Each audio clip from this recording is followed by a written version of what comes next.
going to see 2 Airborne V-8's. They told me they fixed it. I trusted them. That's it. It's not my fault.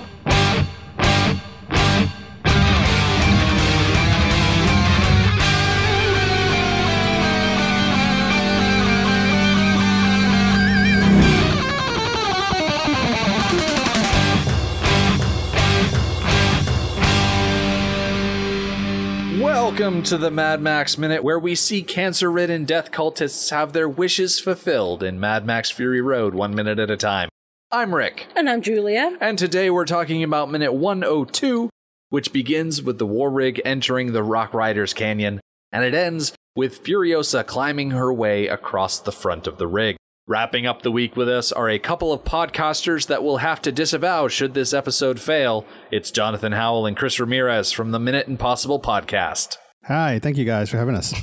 Waltzing Matilda, waltzing Matilda. I looked up the song in the break. Of course you did. Hello, everybody. Oh, It's everybody's True ignorant podcaster. American Jonathan. How's it going? Is that a phone I hear ringing from the Australian Tourism Council looking for their next spokesman? Yeah, that's me. You're about as qualified as Danny McBride. I was going to say, he's just right up there with Danny McBride. I'm actually a little disappointed that the Crocodile Dundee revisiting, reimagining, remakes, far-flung sequel turned out to just be a joke.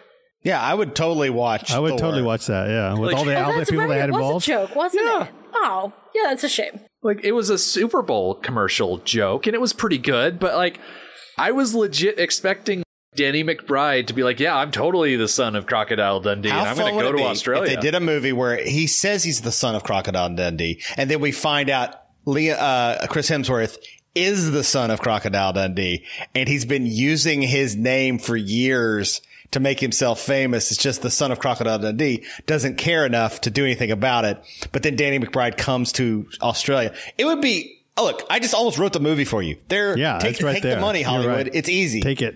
Just give us residuals. They make enough dumb movies. Yeah. Why not make this dumb movie? Yeah. A dumb movie we all want. Have Adam Sandler do it. I don't care. He could do it for Netflix, you Put know. his entire crew of idiots on it, and I'll watch it. I don't care. I have no shame. I've seen Paul Blart 1 and 2. I'm stupid. Grown Ups 1 and 2. I've seen them both. Oh, dear. I didn't like them. But he saw them. I saw them. I just want to see a movie where they take all three Hemsworths and put them in there with it. Like, you got Chris, you got Luke, and Liam. Liam, yeah. And there's a fourth one, isn't there? Mm-hmm. Like, that's not famous. He's just a normal person. Is there actually a fourth Hemsworth, or is that just a joke that Murray and Jessa pulled on us when they were... Yeah, I really haven't the faintest idea. They made that joke in The Good Place also, that one of the characters was getting married to the fourth unpopular, unfamous Hemsworth. Like, I distinctly remember us Googling, is there a fourth Hemsworth? And I'm pretty sure the answer was no. His name is Larry Hemsworth, and he is the joke on The Good Place. Okay. Yep. Larry So Hemsworth. he's just a joke. It's not like he's standing right behind me, ready to club me over the head with a woolaroo or something like that. There is Luke Hemsworth and Chris Hemsworth and Liam Hemsworth. Yep. And they have a bell curve of attractiveness. Oh, yeah. You can watch genetics get weaker and weaker as it goes through. It's kind of like that multiplicity. Wait, isn't Luke Yeah, Luke's the oldest. Luke is the rough draft. Chris is the finished draft. And Liam is the special edition. Liam's nothing to scoff at. He's a good-looking gentleman, too. Yeah, but he's no Chris. No, he's not. No. When it comes to acting, no. Wasn't he in one of those like post-apocalyptic social... He was in a ID4 Resurgence. Yeah. he was in the Hunger Games. That's what it was. Oh, yeah, that thing. It's hard to get him confused. 'Cause he's so Gosh. much like that Eastwood kid that he's so bland. He's like the Australian version of... I'm going to call Scott him Eastwood. Okay, yeah, I was going to call him Mud Eastwood. So, but I like that Scott you gave him an Eastwood. actual name. That's his real name. Eastwood? Scott Eastwood is his real name. Okay. He was in Fast and the Furious 8. Oh, okay. He's been in a lot of stuff. Yeah, it's I terrible. believe you. Oh, he's handsome. He is very handsome. He's in Pacific Rim 2, which He does look like his dad young. Oh yeah, he's kind of very scary. good looking, but he can't act. But he can't act anything. Yeah. Come at me, Clint. Yeah, he needs to go out to Italy and make some spaghetti westerns or something. He really does. He needs to go and do a walkabout. Hey, look, I brought us back to the movie. There we go. Okay, can I take us away from the movie real quick? Sure, we were just there for just 1 second. It's fine. I Googled Scott Eastwood just to get a visual. And I'm just reading like his basic stuff. So he was born in 1986 at the Bariatric Surgery Center at Community Hospital in Monterey, California. Okay. Isn't that weird to be born at a bariatric surgery center? Okay, first of all, what's a bariatric? Because he's a clone. Bariatric is overweight. Oh. Like morbidly obese. Maybe he's a fat baby. Just saying, I've never seen anybody born at a bariatric surgery center before. I wonder if maybe they were on their way somewhere and they didn't make it, and that was They like were the on. closest hospital. Clint Eastwood was on location for like Pink Cadillac or something. Maybe he needed an incubator and they didn't have any incubators, and so they just took one of the bariatric patients and just like put the baby in one of the folds and it kept him warm. Gross. It was baby people eater. Getting into the minute proper, we find that the war party has entered the canyon and everybody in the war rig is very concerned that things are narrowing down and the Gigahorse is still in front of the war rig. And Joe is doing his darndest to try and keep his position. But Furiosa is able to get out alongside him and just sideswipe him. We're doing a big old Days of Thunder type of thing, knocking back and forth. Rubbing's racing. Cold trickle. Wait, what? Rubbing is racing. I said rubbing is racing. That is a direct quote from the glorious movie that is Days of Thunder. Cold Trickle is his name. Cold trickle. Cold Trickle's a person, not a thing. Yeah. Rubbing and racing is a thing, not a person. If there was a guy named Rubbin, that'd be hilarious in Days of Thunder. Hey, I'm Rubbin. Rubbin Scuggs. That sounds like a name that would have been in Days of It Thunder. does. You could take someone named Robin and Yeah, I just was going to pronounce say it wrong. Robin with an accent. Rubbin. Rubbin. Rubbin. So, minute 102. Yeah. Like we said, these vehicles are rubbing up against each other, and Immortan Joe is not happy with this, and so he pulls a knob and he shifts a lever, and that gives the Gigahorse enough of an oomph to get out in front of the war rig once again. That's Nas, right? Is he using Nas? I think the little pull knob yeah. is Nos, and then he shifts into a higher gear so that way he can go up. And he doesn't stay ahead of the war rig for too long before he slams on the brakes and he slides back. Or I guess he doesn't so much slide back as much as the war rig slams into the back from there's a collision. He brake checks. He does that thing when you're getting tailgated on the highway. If you want to give the person behind you a heart attack, you tap on your brakes. Yep. Try and get him to back off a little bit. Yeah, but she lands right on him. Oh, yeah.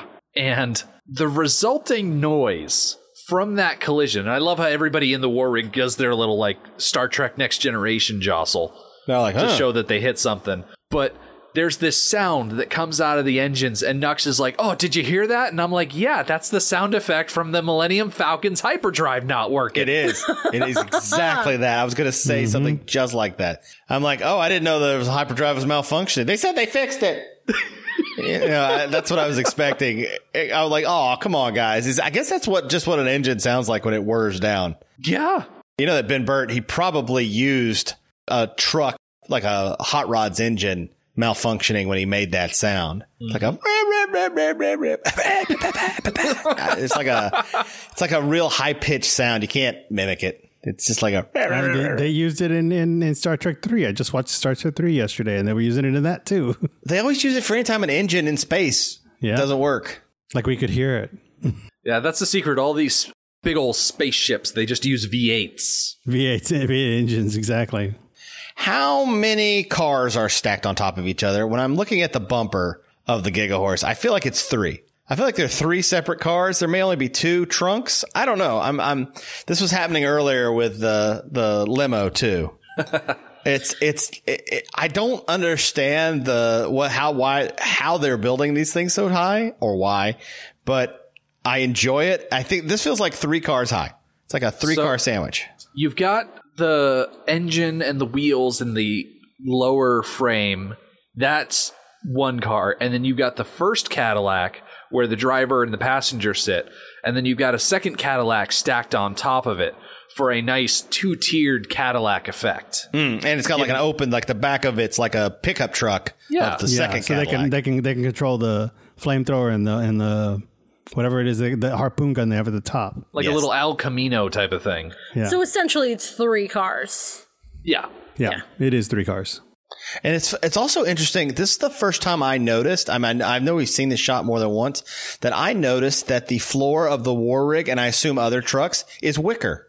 It's like a rattan, like wicker basket type thing, and that makes total sense. I mean, regular cars in regular conditions, their bottom rusts out. Yeah. And I'd never noticed it before in this movie. So thank you for this minute by minute breakdown. It's allowed me to. I now know why these cars go up so fast. Half of them is rattan. Yeah. It's just really dry wood woven together. I love the texture that it gives the inside of the vehicles. Like, obviously, we saw the People Eaters limo, the inside of it yesterday before it was consumed Like in shag Flyer. carpet. And that was the shag carpet. And this is a lot more conservative. When I see the People Eaters limo, I think they like the People Eaters house, like their facility used to also be a hotel. His entire insides of his limo looked like the insides of a cheap hotel. Like all the weird little things on the windows and the furry, shag and all the fabrics felt like a Shining level, hotel. I also just realized that the gas pedal on the war rig is a foot measurer. Yeah. Yeah. I just So noticed cool. that. Back when we first saw that, I did some research and I found that was called something, and I've completely forgotten over how many episodes we've covered since that moment. Yeah, I wouldn't even know what episode to go look at your notes for. Yeah. It was so long ago. But yeah, it has a name. This is what happens when our first 2 seasons were like 90 some odd episodes. Mm-hmm. Sure, we're only at minute 102, and we're comfortable up to 107 at this point. But is it called the Brannock device? I think so. Yeah, that sounds right. Yeah, that sounds right. Because even when I'm looking at Amazon, they call it the foot measurer. I'm like, that's not the name of what it is. That's what I call underneath it has the thing. It's called the genuine Brannock device. Because the Brannock family owned the manufacturing for this, and then they sold it to an Italian company or something like that. Oh, sweet tomato. They designed it in 1927. For those of you that forgot about that episode too, that's when it was. I love how there is a latch that she can just lock the pedal downward. And this isn't the first time she's used that feature. Nope. Don't certain trucks have that? Like some sort of bracing thing for long hauls? Like where your foot's on the gas the whole time? There's like a more of a mechanical cruise control. Yeah, where you're basically locking in, going. Yeah. I know that some motorcycles can have something like that. It's a little screw, like you turn the throttle to the speed you want, and then you can tighten the screw down, and it'll hold the throttle at that thing. I think they call it a suicide screw, because there's no quick way to let it off unless you're pulling in the clutch and just disengaging the gears there. But I wouldn't be surprised if there were big rigs out there that had this sort of thing where you can just hook it underneath there.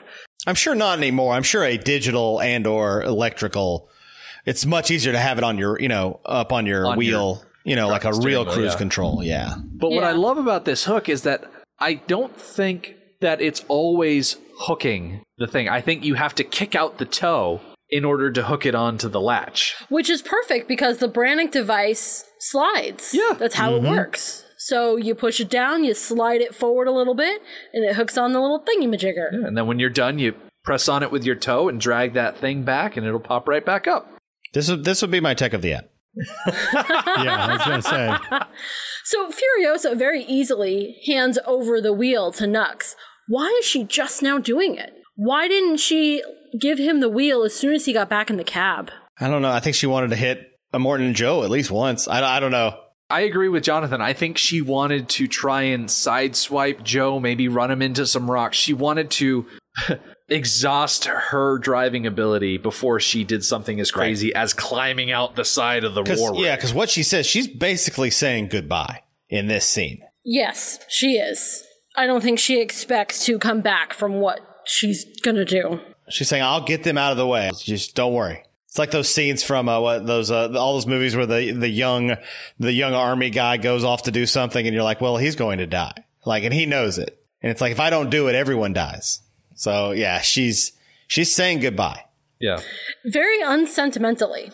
No, I felt like she was saying goodbye earlier when Max looked at her, like we were talking about in the last episode on Wednesday. Oh, okay. I think she was saying goodbye to Max with her look. She's like, he got me, like, I'm dead. And Max is like, Jesus, I got to get back over there. It was kind of part of the motivation of saying goodbye. And now she's like, I'm going to swipe him one more time. All right, Nux, take over. Or Cheeks. I like calling him Cheeks.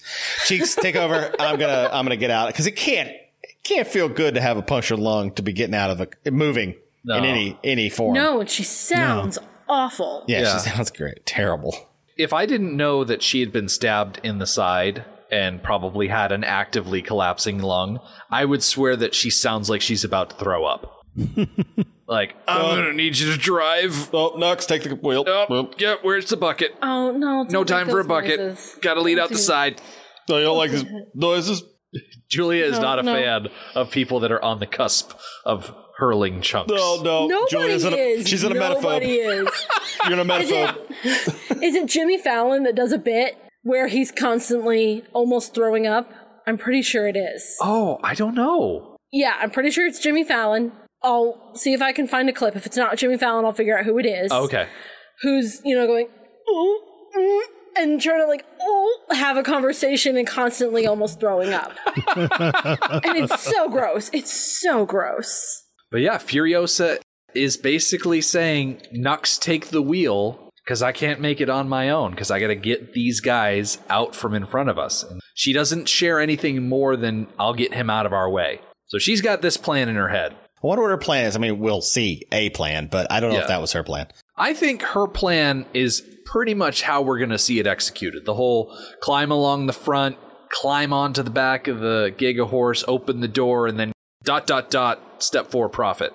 And what I was saying before about her saying goodbye, she says goodbye, and then the behind them is the Doof Wagon, and on it we finally see Max finally stands up, and he's kind of like, oh, she really is, she's going for it. This is it. Oh yeah. Second 58, he's got this look on his face like, what is she doing? She did not look good. Why is she climbing? And he's probably like, well, now I really have to get up to that rig. Yeah. Time is of the essence. It's funny that they would allow the Doof Wagon to be the next car. To be so close? Yeah, well, it's not a fighting vehicle. There are no fighters on it. If there were fighters on it, they'd have already swarmed the rig. Yeah. If that thing was laden with war boys, they would have jumped off already onto the war rig. But now, if you notice, the war boys have a good buffer between them and the war rig. I think the reason that the Doof Wagon is still right behind the tanker is from that boxing in maneuver.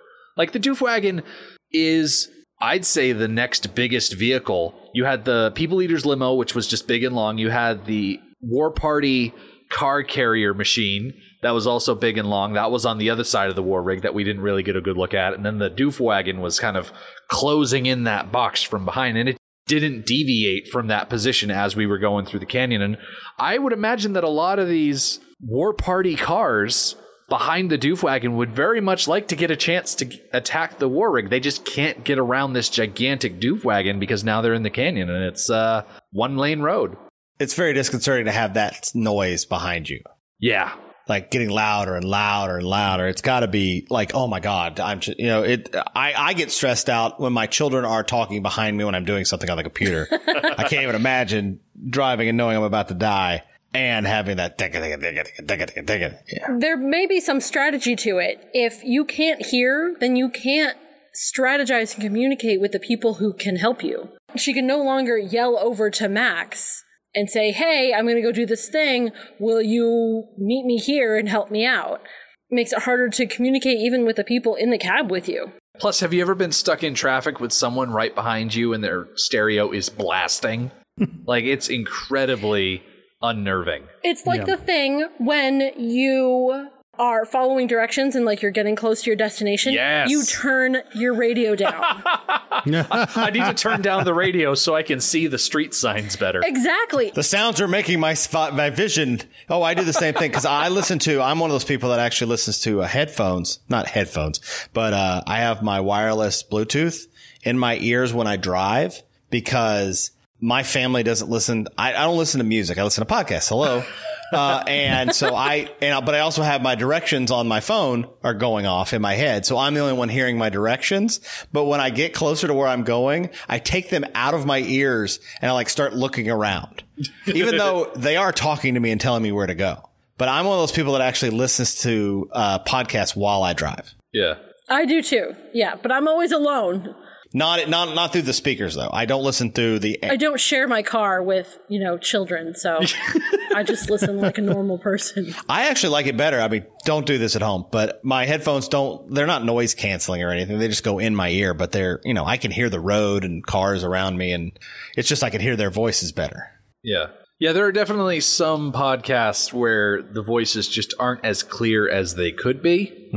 So if you don't have headphones. Why are you holding a sign up that says the Mogwai Minute? That's not very nice, Rick. Why are you throwing shade? Why are you throwing shade? That's weird. I found the video. Oh, okay. Of the fake vomit off. It's not Jimmy Fallon, it's Stephen Colbert. Oh, okay. Oh, yeah. Stephen Colbert has a... yeah. So I'll post the one with him and Emily Blunt. Okay. Nice. Sounds good. Emily Blunt, another person that would have been great as Furiosa. Not that we never needed to recast Furiosa. She's perfect. I agree. I think she could have evoked the same toughness and badassery, but I think there is a maturity to Charlize Theron's physique.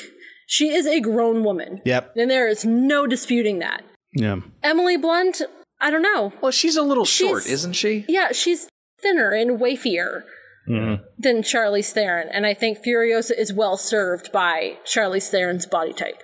I agree. Acting wise, she could have done it no problem. I mean, she's a great actress. Yeah, but I think that we needed someone who seemed to have some miles on her, and it needed to not be a suit or something that was creating that. Charlize Theron is a very beautiful middle-aged woman, not middle-aged, but closer to 50s-ish than she is, and we need that in movies for people. I don't like it when every person in the movie is 25. It's like, okay. All right. Charlize Theron is only 43. What? Charlize Theron is only 43. Oh, 43. Okay. Yeah. Well, she's younger than us. That's still middle age. 45 is considered middle age. That's. Yeah, it's halfway through your life, generally speaking. Usually. Oh, she's like 50 something. It's like, no. She's like 56. She's like 50. She looks great. She looks great. She's going to keep going up in age the rest of this episode. And she's still going to look great. She looks great. All right, where are we? We're pretty much at the end of the minute. Yeah. Nux has climbed into the driver's seat. He has picked the shiv up off the floor and replaced it into the shifting pole, so that way it's easier for him to drive the war rig. And Charlize Theron has rolled her old bones out of that car and climbed up on the top. Yep, she is using the hydraulic arms that control the cow catcher. She's using that as a little step stool to climb up onto the hood, or the bonnet, whichever you will. I like bonnet. That's fun. If we're at the end of the minute, can I take us back in time to the beginning of the minute? Oh, yeah, we can go wherever you want, babe. Okay, so way back, and let me find the second. Okay, it's second 2. Way back in the beginning, second 2. We're in the cab, and we see that Cheeto and the Dag, which make a great morning radio team. Cheeto and the Dag. Drive time. Are holding hands. Are they resting on Nux's shoulder? I'm pretty sure that's Cheeto's knee. Okay, never mind. Cancel everything I just said. Oh, yeah, you're right. There's like a weird thing going on. I was like... I thought it was his shoulder, and I'm like, they've bonded with him too. I think you're right to believe that, because for the longest time, I thought it was his shoulder too, and then I looked at it just now, and it's her knee, yeah. It's a weird shot. Her knee looks like his shoulder. Yeah, it's not painted white enough. Right, no. They have different skin tones. Hers is more healthy, and his is more sickly. I see why you thought that, though. That does look... I always thought they were holding hands on his hand. I thought that their hands were on his shoulder, meaning that they had bonded with him as well. Yeah. Which would have been a really nice thing. Right, almost like he was becoming like the leader. Yeah. Yeah.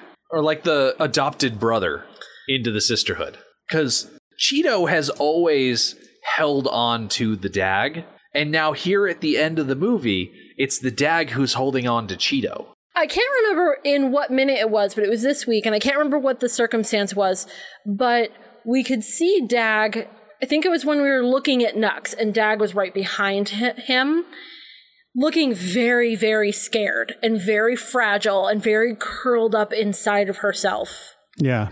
So I don't think she's handling this chase well, which is surprising because she has been such a spitfire up till now. But hey, everybody has their breaking point. Everybody has their stressors that they can no longer handle.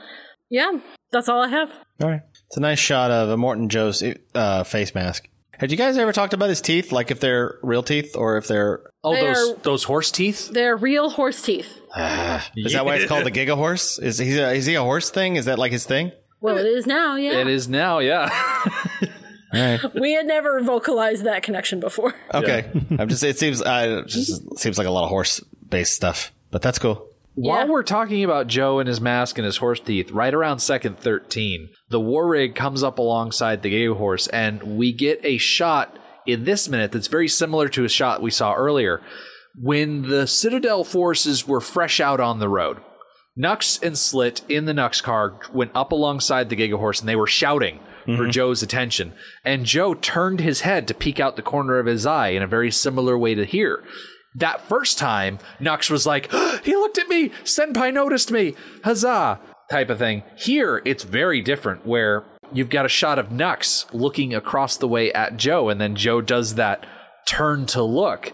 But we don't see Nux freak out about it. Instead, we see Furiosa turn the wheel hard to the right in order to smash him. Yeah, I think he's come a long way, literally in 2 days. Yeah. His character development is pretty quick. It's the power of love. They should write a song about that. I would argue it's the power of boners. The power of boners. They should write a song about that, too. Both by Huey Lewis. I like it. But that pretty much brings us to the end. We are wrapping this week with Furiosa ready to assault the Gigahorse. But before we start talking about anything for week 35, Jonathan and Chris, where should people go to find more of your stuff? Chris, where should they go? I don't know. Where do we go? I just record these things, man. Go to minuteimpossible.com. That's got all of our stuff on it, Chris. You can find out about our podcast. Really? Yeah. I know there's a Facebook thing that I play with every once in a while. There is a Facebook thing. That thing is our group, the Impossible Minute Force, and that's where Julia and Rick are members, and we talk about everything about our the movies Mission Impossible, Spies, Fast and the Furious, lots of stuff. Nubbins, lots of nubbin talk. Lots of nubbin talk. How old Charlize Theron is. She's so old, guys. She's so old. How she's going to put a hit out on Jonathan now? She's so old. But yeah, come talk to us there. And we're also at, we have a Patreon where we're talking about right now, the John Woo film Face Off. So you can subscribe to our Patreon if you go and listen to our podcast and enjoy listening to hear us. Enjoy listening to hear us. I'm a professional. Enjoy listening to hear us. Yes. If you enjoy listening to hear us, come listen and hear us at our podcast on minuteimpossible.com. It's terrible. I've said this so many times that it's just turned into gibberish in my mind. It's just like, minuteimpossible.com, blah, blah. Do you like spy movies? Come listen to us. We do a bunch of voices. It's super fun. We have a great time. We talk about tech. Come listen. Yeah. There's at least one tech of every ep. Yep. And this one's set in Australia, too, so even better. It is right now. Yes. Yeah. Even the scenes in Spain were in Australia, so come. Exactly. As for us, we will be coming back on Monday.